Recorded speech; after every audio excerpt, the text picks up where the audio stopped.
अस्सलाम वालेकुम उमर, आपकी क्या खा रहे हो? वालेकुम अस्सलाम मामा, ये मिल्की बार खा रहे हैं। हमको मिल्की फ्लेवर पसंद है। उमर, आपको ये चॉकलेट नहीं खाना चाहिए, आपके दांत खराब होते होंगे और कैविटी भी होगी। ऐसी बात है क्या मामा? हमें दिन में सिर्फ एक ही चॉकलेट खाना चाहिए और होममेड चॉकलेट खाना चाहिए।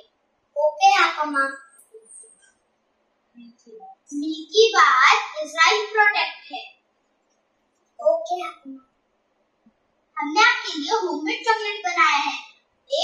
रुको, हम अभी लेके आते हैं। ये देखिए उमर, हमने होममेड चॉकलेट बनाया। हमने इसे बनाया है कोको पाउडर, जैगरी और कुछ ड्राई फ्रूट से। अच्छा मामा, आप टेस्ट करिए, ये बहुत अच्छे हैं। जज़ाकल्लाह मामा।